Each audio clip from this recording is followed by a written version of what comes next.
Hello, everybody. Welcome to Cobbles and Colspodcast. NJ, how's things, man? How you been this week? All good, all good. Weirdly, I have had a sore throat for since Friday, but it's not ill or anything. It's just sore, and then a really dry throat to the point where it's I don't know. Have you ever had it where you got a really dry throat and you just start coughing, and everyone on the train's looking at you like you've got virus, and you're like, I don't think I do, but. I don't know. We got condensation issues, and then we put the air humidifier on. It takes all the moisture out of the air. So I don't know if it's anything to do with the windows are open as well. Maybe it's the spores that's getting to you, mate. Start going into the office more than one day a week. Maybe that'll change your life. Hey, no, I'll get other problems. Well, for legal purposes, I am in the office twice a week. That's for legal purposes, I have a valid 18 to 30 rail card. Same thing. Right, so yeah. Oh, I haven't told you this week. I know I was talking to you on WhatsApp about it. People will be keen to know or not. I've bought a Zwift bike. Oh, yeah. What train are you pairing it with? I bought the whole setup. I went to Zwift. I bought the bike. I bought the train. The I don't think you've gone into some shop, but it's all online. But yeah, it's getting delivered. Allegedly, you've gone to the HQ down in London. No, HQ.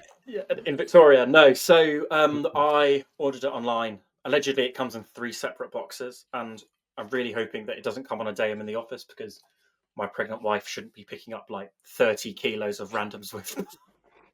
Yeah. Anyway, it's coming. But why have you bought the Zwift bike? Oh, because I think we talked about it on the last podcast. I'm going to Belgium 4 days. I signed up to what can only be described as a really horrific training peaks setup, and kind of long-term listeners of our podcast, if you're new here, thanks for joining. Long-term, I got a new bike last year. I've had a bike that's been written off. It's been on the back of a turbo. I finally reached out to the insurance company to say, come and pick it up. It's been over a year and they still haven't done it. So that's why I'm done. I've had the old turbo for 8 years, COVID times, and used it intermittently. But now we've got dedicated space and we're having another baby. I thought, actually, if I invest in getting a turbo, because I bought maybe it's just boring people, but I bought the Apple TV because the Apple TV is, you turn it on, Zwift is there. It's automatically done. It's on the Wi-Fi. Oh, I didn't know Apple TV and Zwift were incredible. So I have an old TV, turn on the Apple TV, just instant. And I'm hoping that I get the Zwift bike, I've got the Apple TV, then rather than getting your bike on, setting up your laptop, no connection issues. I'm just hoping, wash, one, done. So is it on Bluetooth? Yeah. I mean, I will say one thing. The only thing about it is that Apple TV can only take 2 Bluetooth connections. So if you do the Zwift controllers and your turbo, that's it. You can't do your heart rate monitor because it can only take 2 Bluetooth protocols. So I have to train on power only. But because I'm such a well-oiled machine, no problem. You could put the heart rate monitor onto your head unit just to check you're not about to kill yourself in hard efforts. Yeah, I think I'll probably end up just doing that. But this week, the Bezy, Amy and James. How do you think it went? What was your kind of highlights of what we talked about?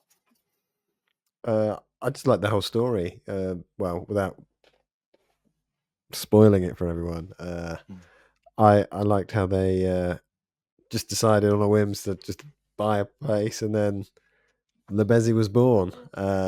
And then sort of how they've evolved the house / brand to what's the word I'm thinking of? I guess to cater to cyclists, as it wasn't originally a cyclist place, but now they've turned it into a destination with all of the scenery and the history of the roads and everything like that. Yeah, I think that for me too. I think the interesting thing was that they bought a house with a B&B, and they were and what they did was they ended up living in the B&B and turning the house into a whole event space. That was quite cool. But If you're new to the podcast, don't forget to follow us, like us, leave us a review wherever you're getting this. We're on Spotify, Apple, and you can also watch us on YouTube if you're into that as well. But maybe we get into the podcast. That sound good with you? Yeah. Take it away.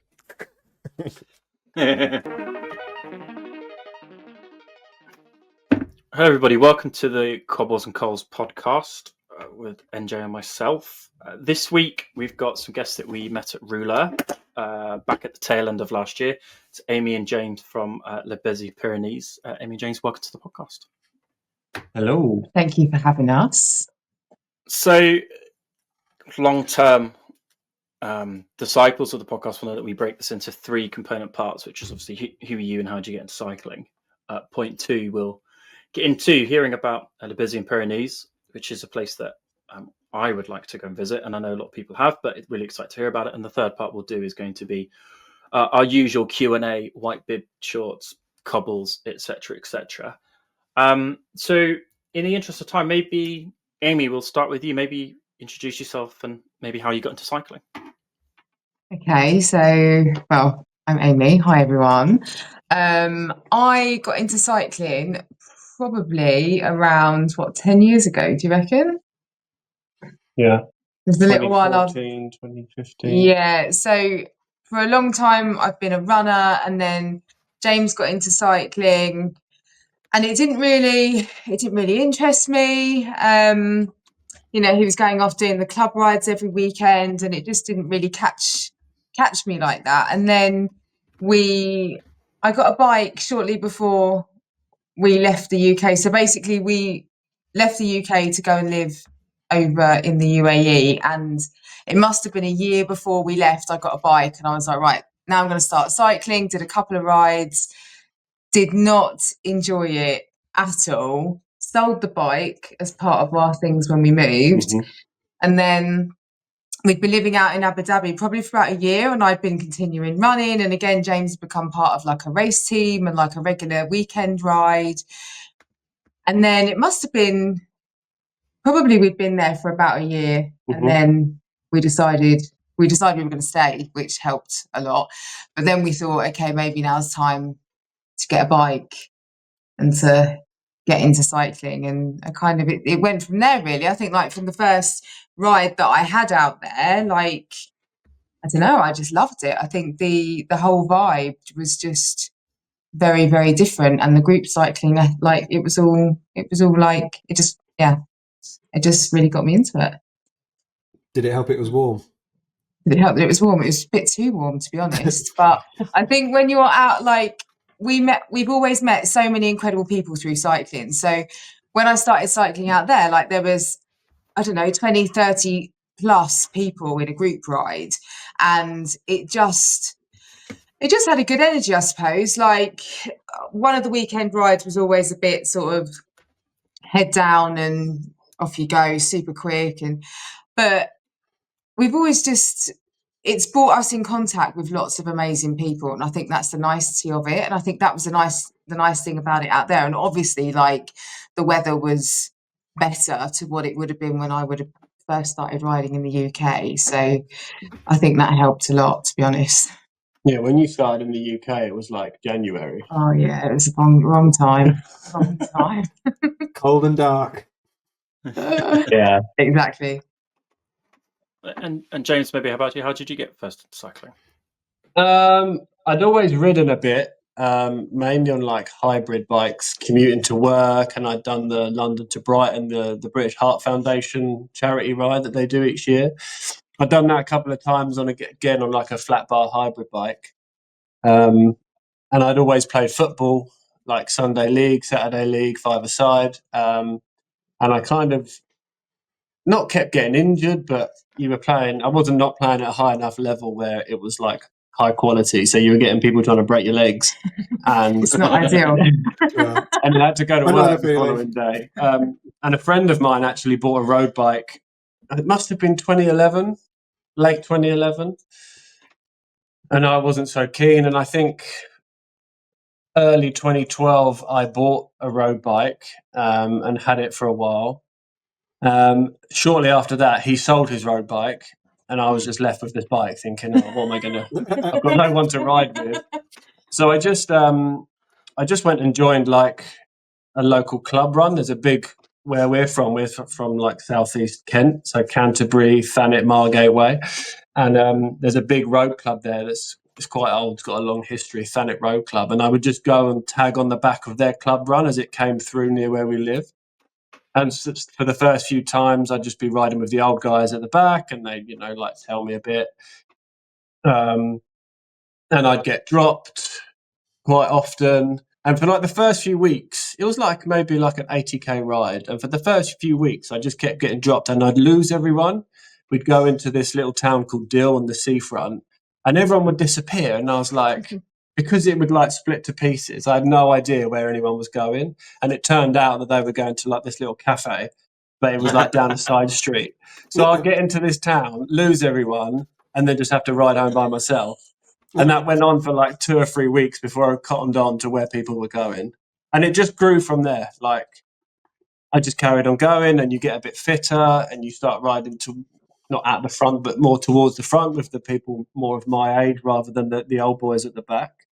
And yeah, it went from there, and you make a few friends. And then we ended up going out to Calpe in 2013 and like doing like the Spanish spring holiday where you bit of dryness, bit of warmth, few races, some time trialing. And then, as Amy said, in early 2014, we went out to the UAE, and it just sort of continued from there. And that's Nice. kind of what's brought us all the way around to here and what we're doing now. I think, when you said, I don't know, the community that, like Amy said, in the UAE was massive. Yeah. Yes, it's an expat community, but there's a lot of locals that ride there now too, and it's grown hugely out there from the time that we were there to now, and then we still see people from out there now, don't we? Yeah, it's nice. It's good. oh, that sounds awesome. When you said 2 to 3, I thought you were going to say years, not weeks. Then, and I was, I was like, oh, but you didn't. It's like consistent. Yeah. What I guess when you went from UK riding to Dubai, what was it? Did you find like it had the same? Did you find biking was the same culture no matter where you were?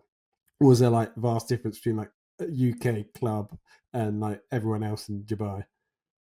I think the biggest thing you notice with going out there, like when I rode back in the UK, it was like when Rafa was like first sort of start coming out. Yeah. And like no one wore Rafa. There was one guy that we knew that like could afford Rafa, I suppose, and he was known as Rafa Steve.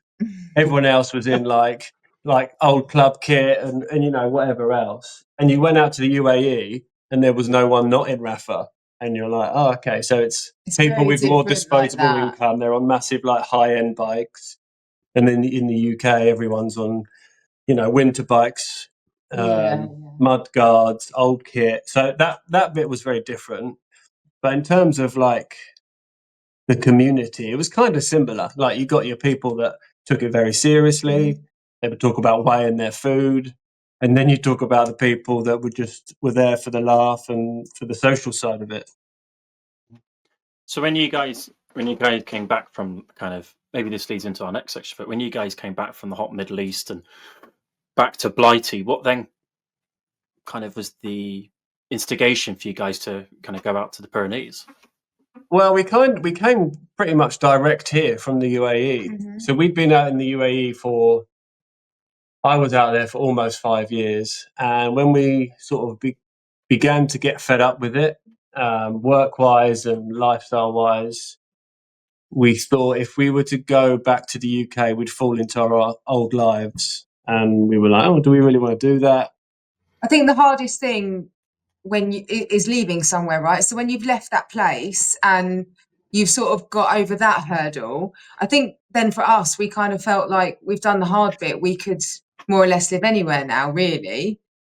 So we did think about going back to England, didn't we? And then we were like you said, I don't think we wanted to go back into what we'd left after you'd made that shift. And I think often what happens as well, like, well, it's normal, isn't it? You grow your whole, your perspective changes of things, and you just see other cultures and different ways, different things, I suppose, and it just changes you a little bit as a person. So for us, it's good. It was good to have a different opportunity. Yeah, I think like we had a house in the UK that for like the 4 years we were out in the UAE, we rented out to the same people, and they gave notice that they had to move up north or something. So we were like, we'll just see if we could sell it, because we toyed with the idea. We put it on the market and it sold within like a week. So like we'd put the money that we'd kind of made off of that just from the market going up to what we'd been trying to save in the UAE. And we thought, well, if we don't come out and do something different now, we probably will never do it, because you'll go back into the UK and you buy a house, and maybe houses are more expensive at the time. Yeah. So you just fall into that trap of like mortgage, car. And I think we were kind of looking for a chance to buy somewhere, try and be mortgage free, try and work for ourselves, and had the mindset of, if it went wrong, we moved out here when we were like, 34, 35? Yeah.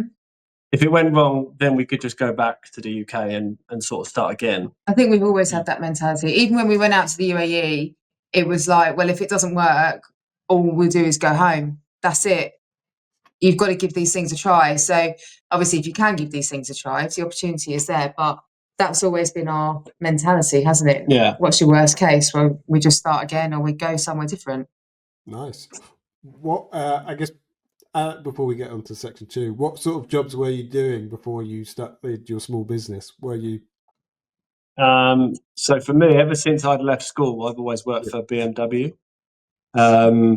On the technical side of things, in the UK, I started off as an apprentice in the workshop, worked my way up from there into sort of workshop management and a bit of technical management, and that's sort of what took me out to the UAE. And out there, I was doing pretty much the same, a lot of technical and workshop management. So yeah, to do this was very different. I suppose the only crossover was like BMW at the time was super hot on like customer service, and maybe we brought a little bit over of that, like how you treat people, the experience you give them. But yeah, you'd worked a little bit in hospitality, hadn't you? Yeah, I think I did the usual stuff of when I left school, and I did waitressing, and I worked in restaurants and all those kinds of things. I've done so many different things. I've never now I've found what I want to do. But I think sometimes, unless you're one of the really lucky ones that have that real streamlined view of what you want to do when you get older and things like that, I never really had that. So yeah, I did lots of different things in the UK. I was a makeup artist, I did event work, and then I went out to the Middle East and I started working in event work out there for a British woman, and it was top tier stressful. I'd be getting emails all the way through the night. Everything should have been done yesterday, and then this opportunity came up, James Road, for our local bike shop, and a position came up. They'd not long been open. They wanted someone to do their marketing, their opening, and all their events. And I took the job, didn't I? And that's what got me. That was the catalyst that got me into cycling on more of a regular basis. Yeah, because I set up a women's race team, and we had weekly women's only group rides at the Formula One circuit. So for me, that was the real starting point of where I was really getting myself into riding a lot more. Amazing. Well, maybe with that in mind, we head to section 2 and hear about La Bezy Pyrénées. Thank you.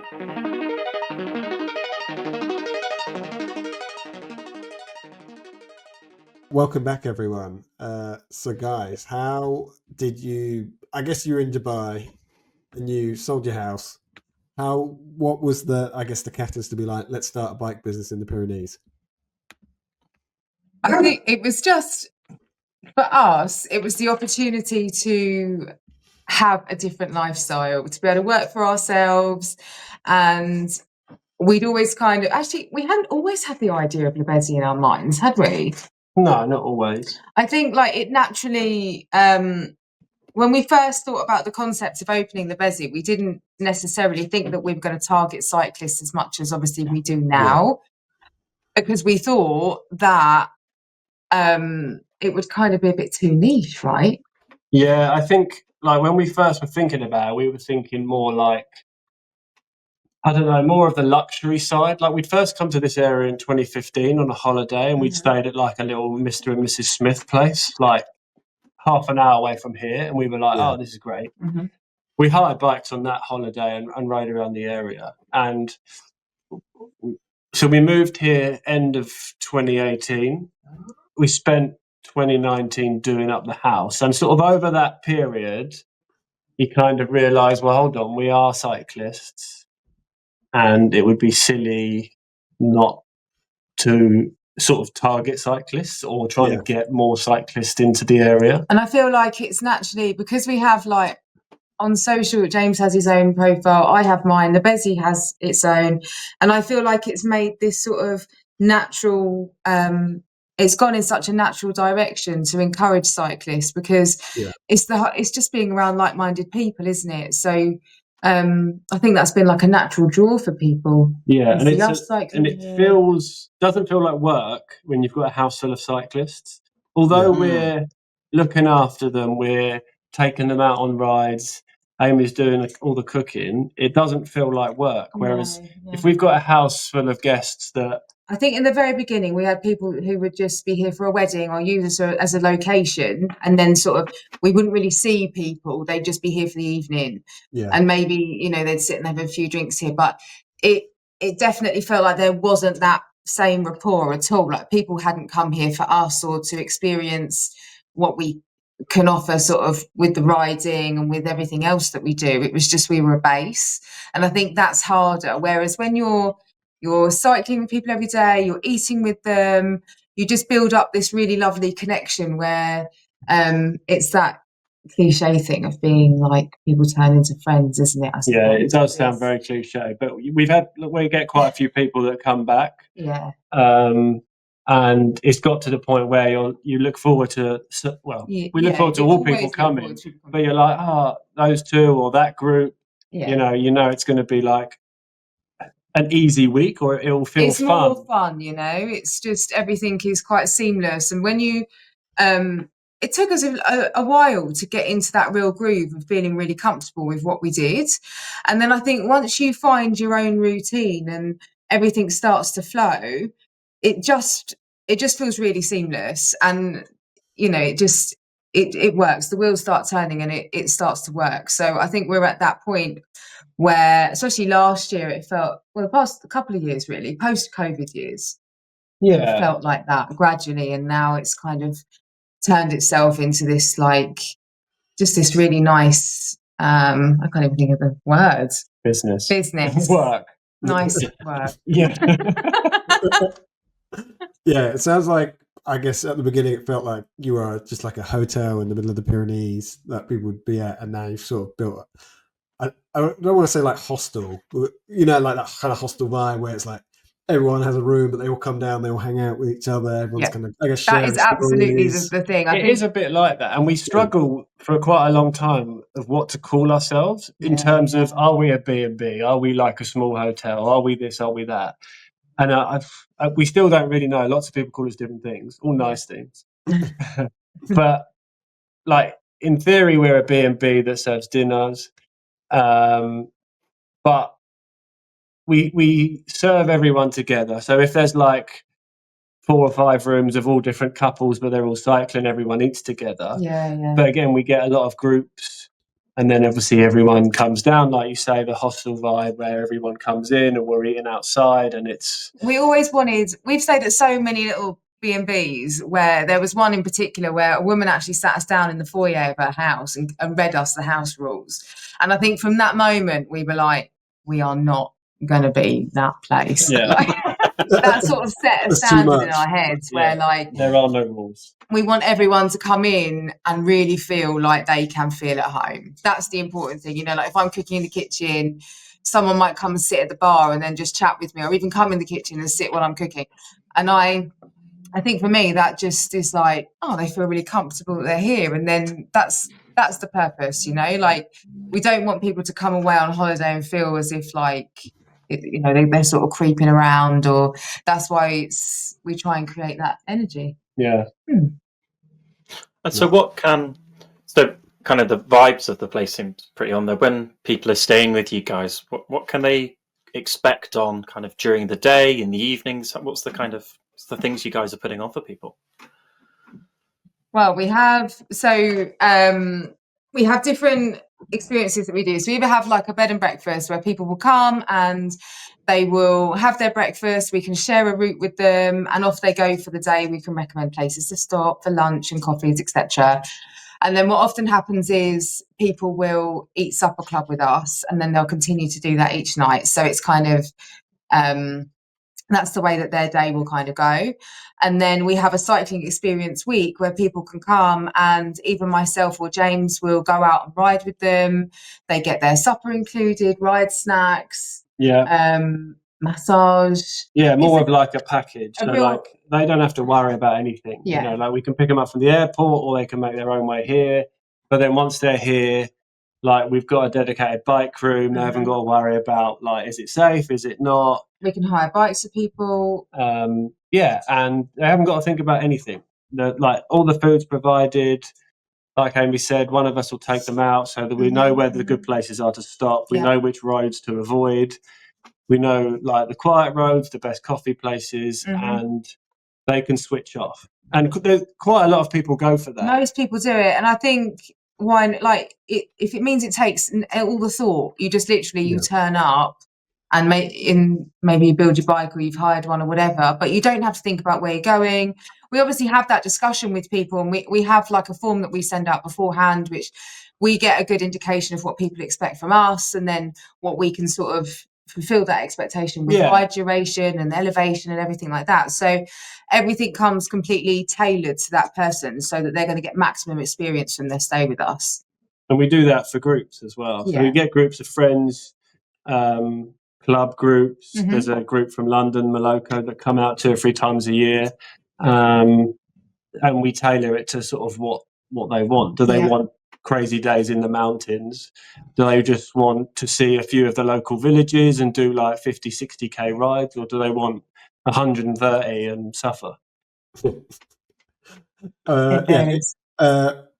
If let's say we were a group in London, me and Cam, what airport would we fly into? I assume it's Toulouse, or is there another one? And then I guess from Toulouse, how would that work? Would you pick us up? Yeah, Toulouse or Carcassonne.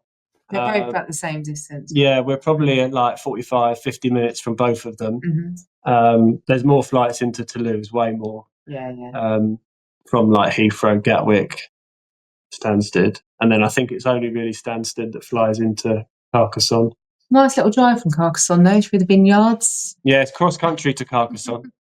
Whereas Toulouse, it's just like a little blast up the motorway. Yeah. But not long, like, 50 minutes. Yeah. Oh, nice. How many rooms would you have if you wanted, like, because you're talking about Moloko being there, is it like quite a big group of like 10, 15 people, or is it? So they normally bring out a group of 10, don't they? Yeah, we've got 5 rooms. We've got 5 rooms like that can be set up as doubles or twins. We have got another little studio apartment that we tend to use. So when we've got the bigger groups, we have someone else in to help to drive, like, because we give them a support car as well. So they normally stay in the apartment. But 10 is normally a good group number, and it seems to work pretty well, doesn't it? It's a nice size. It's good for airport transfers in minibuses and vans with all the bikes, etc. We've once had to send a full 45-seater coach to pick up Moloko, didn't we? We normally hire minibuses, but for whatever reason, this one time we couldn't get one, and we had to hire a full-on coach. And where we live, like, I don't know if you can see it from any of the aerial pictures on the website, but we're kind of like down off the beaten track a little bit, and they were very anxious about. I mean, I was anxious about it. If they get the coach up the hill to the house, and then you go past the house and up the steeper hill. But they did it. They made it. Yeah. Love that. Amazing. So what kind of riding can people expect? I know you said you can do quite, big days in the mountains, or you can do quite scenic ones. I guess you can do gravel and all kind of things as well when you're staying with you. Yeah. So we do get gravel. We get a little gravel group come from Montpellier a few times a year, which is really cool. They're like a full-on gravel race team. Yeah. I would say there's more like enjoyment on the road here. Mm-hmm. There's hardly any traffic. Like everyone comments on how super quiet it is. So there's not that huge push to get off the road here. Like, whereas in a lot of other places, obviously guys in the UK, gravel's become this big thing because it keeps them off the busy roads and away from the crazy drivers. Here you don't really have that. You find you get to go further on the road and see a bit more. Yeah, you see a lot more if you're on the road. But yeah, there's some good gravel tracks. I'd say it's a mix. We've got some really, really nice gravel, and then there's a lot of like double track, grass track, farm trails. It can be quite fun. Yeah, quite varied. Sure. Yeah. Almost verging on like mountain bike territory, depending on how crazy you want to go. Yeah. In terms of riding, we have a bit of everything because we get some guests that come and they fill out the rider questionnaire that we send to people. And we say on that, like, how many kilometers do you want to do a day? And they'll be like 30 or 40. And we're not really used to that sort of not lower level of riding, but if we go out, we normally do 50, 60, 100K. So when you're planning routes that are only 30 or 40K, you're trying to think of like, what can I show them? Because everything is so spread out, isn't it? Yeah, of course. So you want to show people the most that you can within a ride, I suppose, because and within their ability without setting them up to fail. Yeah. Where we live is in like quite steep valleys here, but then there's like a flat bowl, sort of 10K that way. And we're like maybe like 45 kilometers away from where like the actual Pyrenees would start. Yeah, the big mountains. Yeah. It's quite lumpy between us and them, or you can go like a flatter way. So there is a bit of everything for everyone. Mm-hmm. That's great.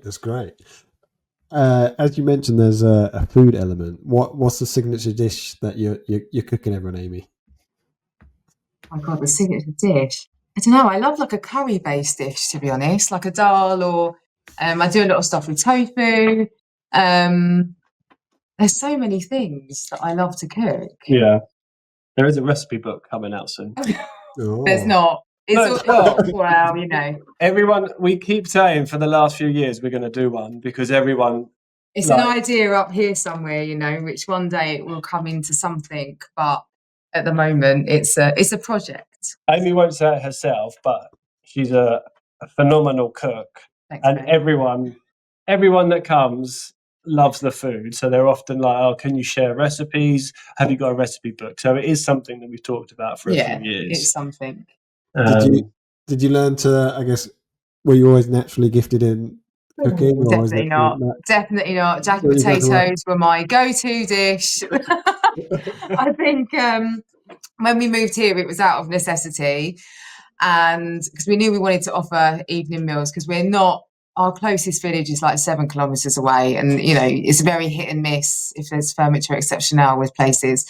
So we knew we needed and wanted to offer evening meals, and I think when James and we turned vegetarian 2 years ago, and that maybe more than that. That was the real change for me, because I knew that I needed to find recipes that would give me good flavour when I was eating, because you're not getting the flavour from meat. So that was the real change for how I chose to cook differently, I suppose. And I'm always looking for recipes, always saving things, and I'd always be like, oh yeah, that looks really good to do. So I think it's really ignited my passion for cooking, and I've just learned it on the job, really. Yeah,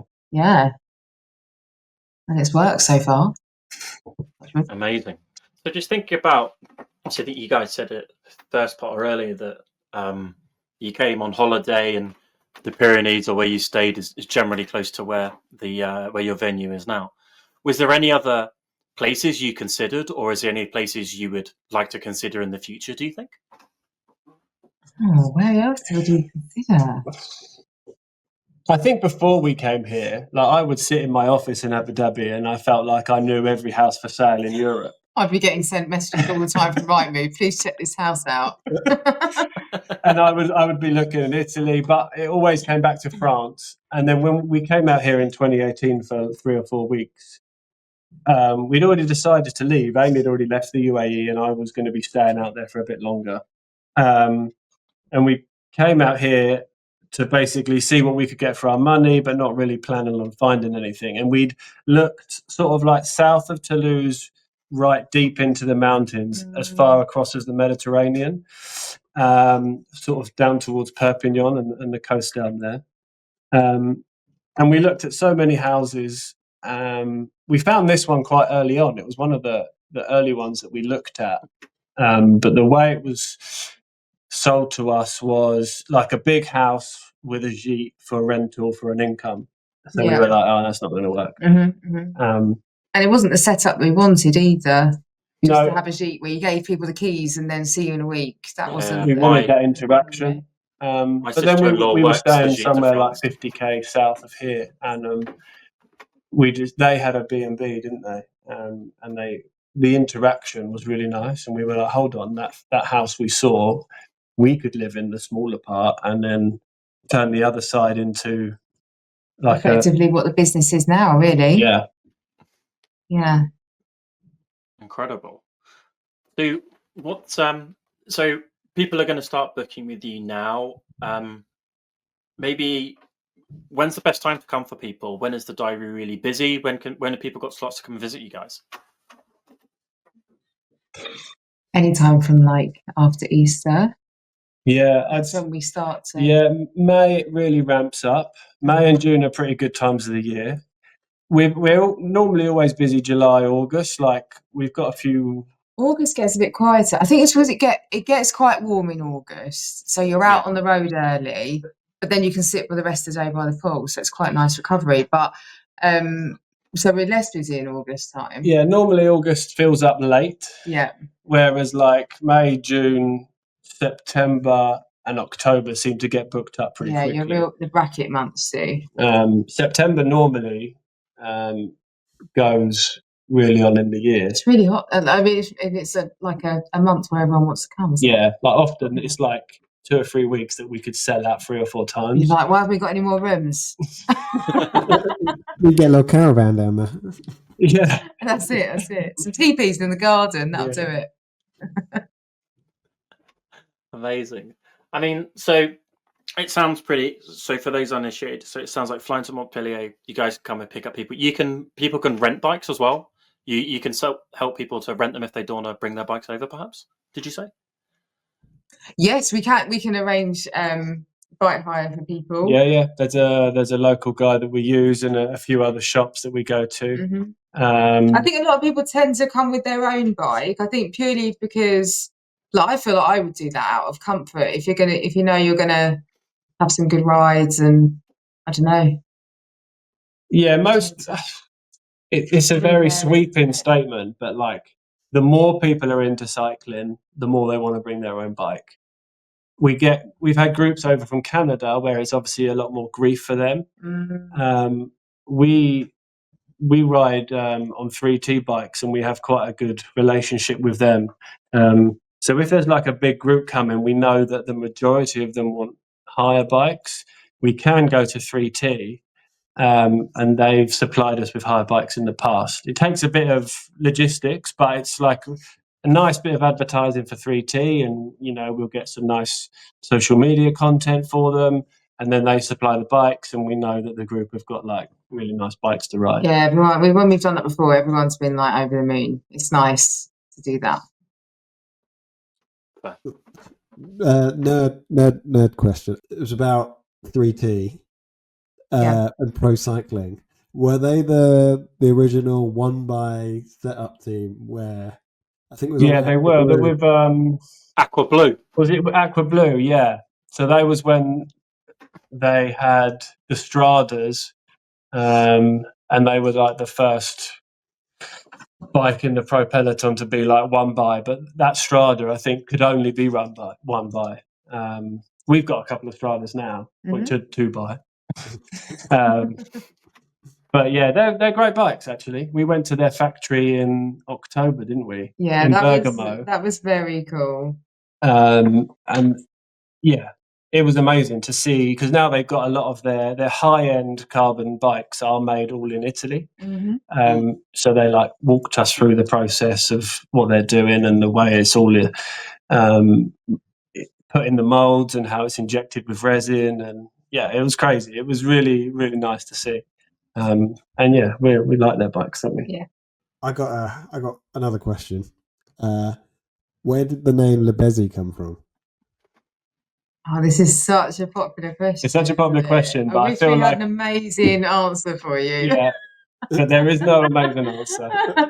The house is basically called Le Bezy. However, What do you mean, however? well, like because of the history of the land, and it was Lebesi, and then Oh yeah, when it was Bezy. owned, like on some sat navs, you can't find us. But if you type in Levesi, Vesi, it'll find us, because it was like when the Spanish owned the region. So there's like this weird language that some folks down here speak called patois. Yeah. And it's like a mix between like French and Catalan. Oh. And it's like normally only the old boy farmers that speak it. So like, we've got no idea. My brother-in-law speaks a version of it. Oh wow! Wowzers! Oh look, yeah, it's like a language that's slowly dying out.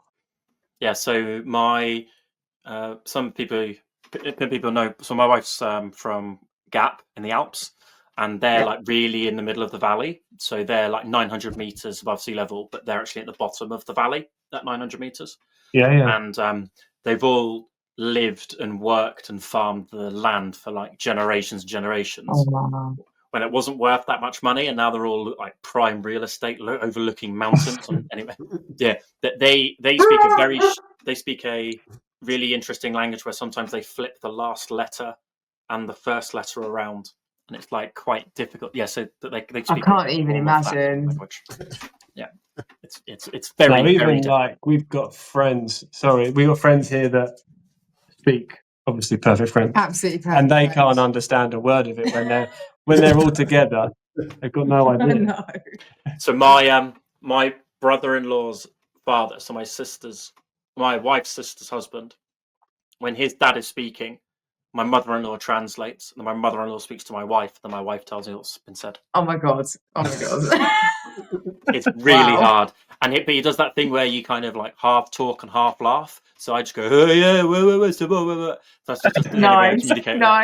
Yeah, that's like us every day, all the time. So we've spoken about how you got into cycling. We've spoken about the cycle business. How often do you guys, I guess, get out on the bike, and do you have, I guess, cycling goals for the year at all? Get out quite a bit. Yeah, I'll try and get out 2 or 3, 4 times a week out of season, and then it can depend in season. Sometimes I'm riding every day for what feels like 3 or 4 weeks at a time, and there'll be mornings where I get up and I'm like, I really don't want to ride today, just through fatigue. Yeah. I feel like and then you sort of have like a realization moment that I used to sit behind a desk and send emails to Germany, and reality is now I'm getting to ride. So you quickly snap out of that, and once you're on the bike, it's fantastic. And you get out as much as you can. If you're not riding with guests, you're riding on Zwift while people are out. Yeah, I'm quite happy to hop on Zwift for a ride. Like, it doesn't really. So I have to be in the right mindset for it, but I don't find it like as dull as some people do. I can kind of get on with it, and I think it's okay. But sometimes I join for rides, don't I? If we've got like groups where it's the whole house and everybody's together, then maybe I'll go out and do like half the ride, and then I'll just sort of tail off when everyone goes for lunch. Then I come back and do all the food prep and things. So we just make it work like that, really. Yeah. And goals, I don't really set goals. We've got a couple of events coming up. Got a big event coming up. Yeah, we're doing an ultra race together in April, which will be hit or miss with us. Amy's convinced we're going to like argue the whole way through, because we'll go out on a 50k ride and end up Bickering. It's normally about like trying to get some content that we'll start bickering about. So but we're doing this ultra race it's 1,500k from like the south of France, as in Biarritz side, down to Malaga way in Spain, and we're doing that in April. So you've done it a couple of times before the event. Yeah. I've always dropped you at the event and been like, bye, see you when you finish. And now this year I'm doing it. So but I think it's going to be good. I've done an ultra race a couple of years ago and it was 800k, but I enjoyed the experience, you know, like when you're just literally on the road, you don't need to have much with you. You always think you need so much stuff, and in reality, you need hardly anything. And I think that's such a joy to just think you can just go and all you're doing is riding. So I think it's going to be a good experience for both of us. An adventure, most definitely. Is it on the road? Is it all on the road, or is it gravel? Or is 90%, would you say? Yeah, the checkpoint. So there's I think this year there's 4 checkpoints, but they're all off-road. So higher choice. Yeah, it's about time. So, and the rest of it is self-routing. So some people will choose to route a lot more gravel than road. We will choose to ride a lot more road than gravel, I think. Last year I did it on like 35mm slicks, and you can just about get away with it. The first year I did it, it went through like the Garaffe Desert and the Badlands area. So as long as it's dry, you can sort of get away with it. That's good. What changed your mind, Amy, to be like, I think rather than dropping off, I'm going to join him? No, I think maybe just the thought of having a bit of an adventure. Like when we talked about doing it together last year, and then you only decided last minute that you were going to do it last year. And I think from that, we made sure that we set up everything here to allow us both to go if we both wanted to do it together. And I think just the experience of doing it, like you loved it. Although I did speak to James as soon as he'd finished the one last year, and I'm talking away and he's trying to talk over me and he's going, promise me that you will never let me do this again. And I'm like, okay, cool. And then here we are, we're doing it again. That's what happens, isn't it? Yeah. I finished. I was in the right mood when I finished. Like I was super tired, pain everywhere. And I'm like, you finished. Well done. Do you have to ride through like throughout the night, or do you have a little tent that you'll sleep in? It starts at 1 minute past midnight. Like, what are they doing? Yeah, so you start sleep deprived, and then the first bit is over the Pyrenees.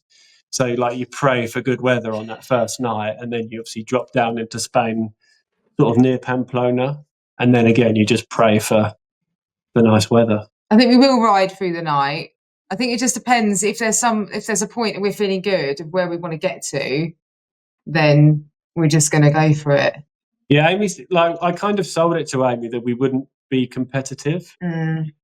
I'm not competitive until I find out that I can be, really. And then, although there's no like official pairs category, there's some other pairs that we sort of know of, like they're quite local to here. Yeah. And Amy's like, right, we need to beat them. The local bragging rights. We'll see. Amazing. Do you know? I guess packing wise, are you going to take? I guess you have to pick up food on the way. Have you got your go-to food for that? Go-to? Oh my god, what are those?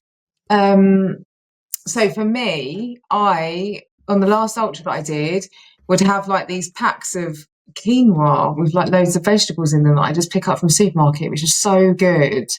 Falafels. Yeah, being vegetarian riding through Spain is bloody hard. So yeah, things like tortillas. Hummus. You don't really get that very many places. I remember the first year I did it, I bought a sandwich in a fuel station like really early in the morning, and I'm sure it was meat, but it was like I was halfway through it before really realising, and you're like, well, I need to eat something. You were in the bonk. So I think I ended up eating it. We will go with as much food and ride fuel as we can take, and then you just maybe it gets us through the night, or just find some cheese and tomato sandwiches. Yeah. In some bars, and off you go. That'll be us. Well, look, maybe that's a really good point for us to take a break. We'll head to section 3 and we'll do Q&A. Thank you.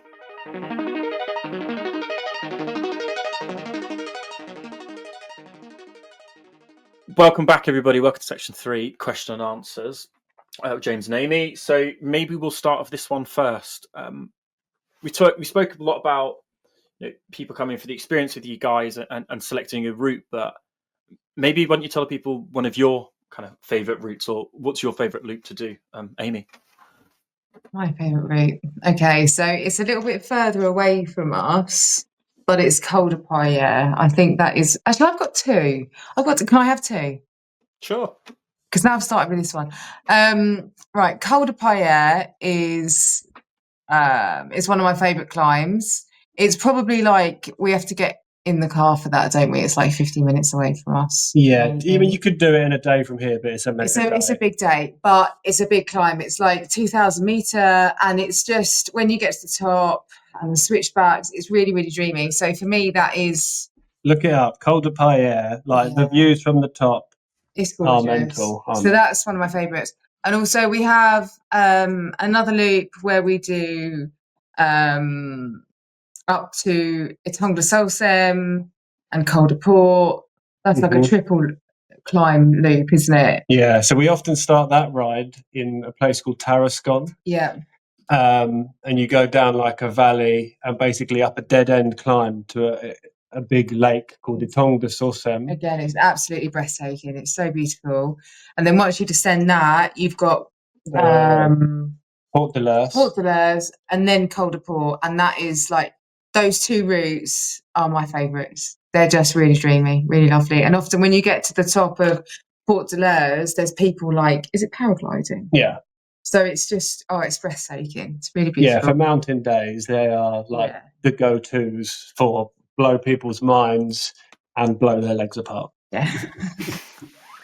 They're tough days, both of them, aren't they? The Col de Pyrénées, you can't just do that climb. You've got to do another. You're absolutely committed. 2-3 climbs just to sort of be there. So yeah, it's a big day out. So they're mine. That's mine. I think for mine, we often hit up a little town called Mirepoix. So you can get to it so many different ways. You can get to it as short as like 26, 27k from here. Or you can do like a 50k towards it and then like a longer route back. But it's really nice in terms of it's good for everyone. Like you can make it hard, you can make it super easy. There's always nice coffee once you get there. Yeah, there's a good coffee shop, thank God, that's only been open like 2 years. Before then it was just like quite like nice. Just a basic black coffee, basically. Yeah, nice scene, as in like it's this really old little medieval village, but like the coffee was a bit shit. But in the last 2 years there's somewhere that's opened up that does a bit of good coffee and some nice cake, so they're getting it. And the other one is a loop that we do from here that's about 130k to a place where you go. The town is called Le Mas des Îles, and it's basically you cycle through like a prehistoric cave. Yeah, that's pretty cool. On the route. Yeah. And again, that like when people first, I try not to tell them.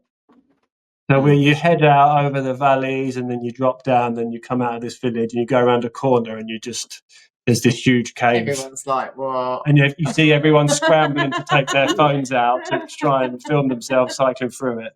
And then we often stop for lunch just the other side. There's like a little kiosk and a river, and it's very picturesque. And, it's lovely in the summer, isn't it? Yeah, it blows people's minds. So that's one of my faves to take people on. That sounds amazing. As you mentioned, coffee. As you've lived in 3 different countries of the UK, Dubai, and France, I'll give you a coffee shop from each country. What are your favourite coffee shops to stop at? Okay, so here...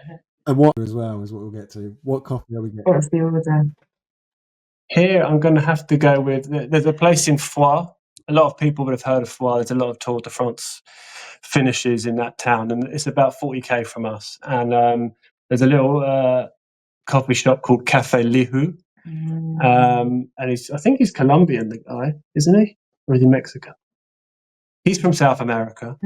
Very good. And he basically got his own little roastery as well. He's big into his coffee.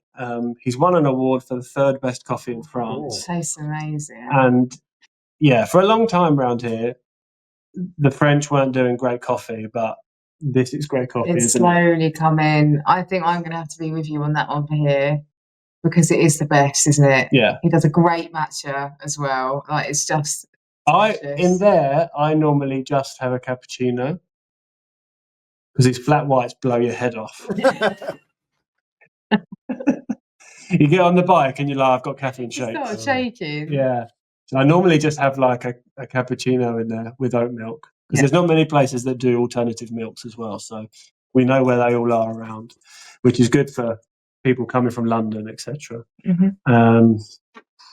In the UK, locally to us, we used to go to it opened actually after we left, but I did visit there a few times and they do great coffee. It's a place called the Independent Peddler. It is a cyclists themed place. And they've got a couple of, they've actually closed down the one that we used to go to and opened up 2 different ones. But there's one in Dover and one in a place called Manston. And again, there I'd probably just have a flat white. Yeah, there's also a bit I quite like. There's a nice one on the seafront where oh my god, Pebble Bay. I can't remember the name of it. Nord, yeah, that would be mine because it's got like nice sea views and really delicious coffee. And the UAE. So we were actually in Abu Dhabi, and there's a place in a little area called Al Zaina. And the coffee shop is called The Local. It was quite new. God, yeah. It was quite new. It opened up maybe a year before I left. But that was like the fancy place to go. Very, very good coffee. Expensive, but very good. I don't know if you ever went. Actually, I said, oh yeah, and I don't think I've ever been. I really thought I'd remembered it.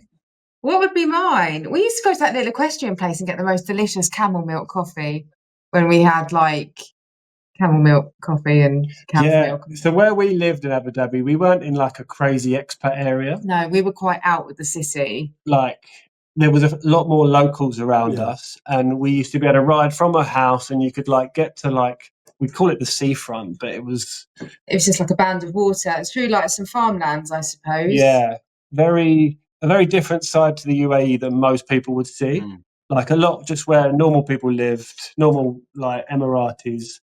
And there was this equestrian centre that had its own. We would always ride there for this coffee, wouldn't we? Yeah, had its own little cafe. Yeah. And they used to do an amazing camel milk coffee. Oh man, that was good. While we were out there, we were quite into camel milk, and it was quite nice. Yeah. So that's our three. Camel milk sweet at all, or is it compared to like I guess cow's milk? It's got such an acquired taste. Look, if you smell camel milk cold, it doesn't smell that good. It smells like a camel.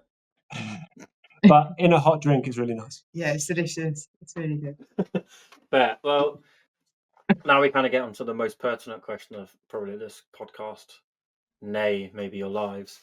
White bib shorts. So see, this is a white bib short friendly podcast. You guys didn't know that before you signed up, but it's been an hour and now you're here. What's your views on the white bib shorts? Obviously, you're in quite a warm country. We've both got some. We both rock the white bib shorts. We love them. Yeah, I wore my last ones. Not that long ago, on like a day when it had been raining or something ridiculous. Yeah, November. We had we do some social rides from the house. And yeah, we had a big social ride, and it was a bit warm, so I was like, I'm going to bust out the white bib shorts. The white bib shorts.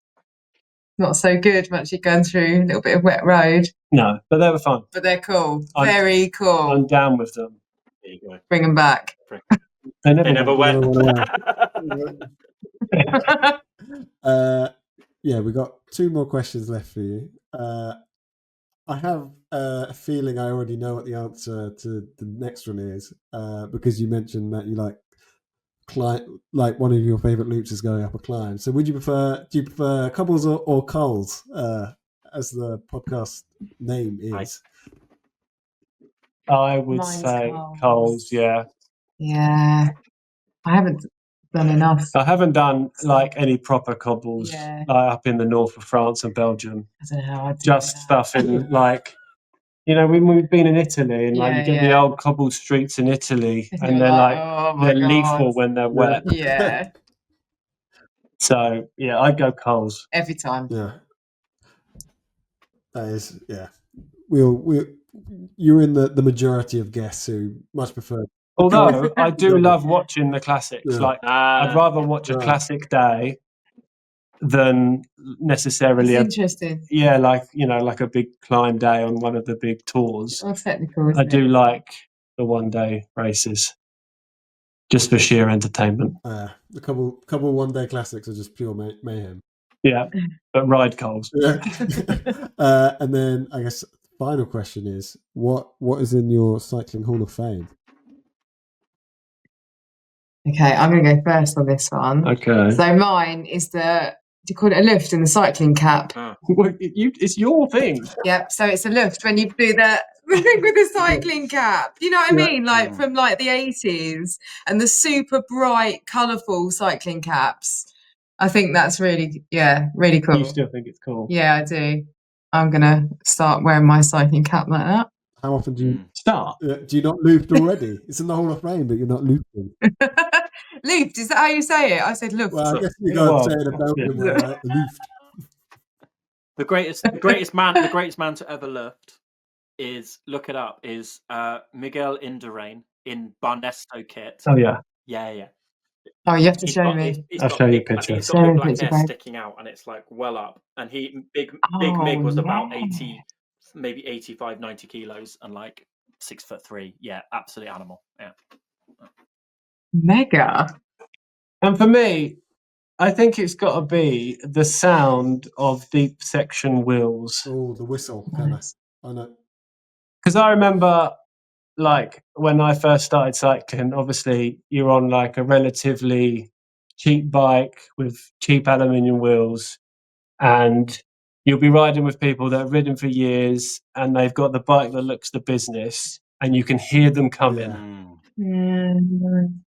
And I remember being out in Spain with the guys I went out with in 2013 out to Calpe Way, and you'd hear them coming up the climb. The woof, woof, woof, woof. So for me, it's that. Yeah. And I've got an iconic sound. It is an iconic sound. Yeah. And I've got some deep sections of my current road bike, and I do love it.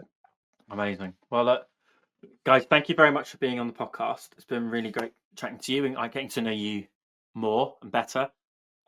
Maybe tell people where they can find you.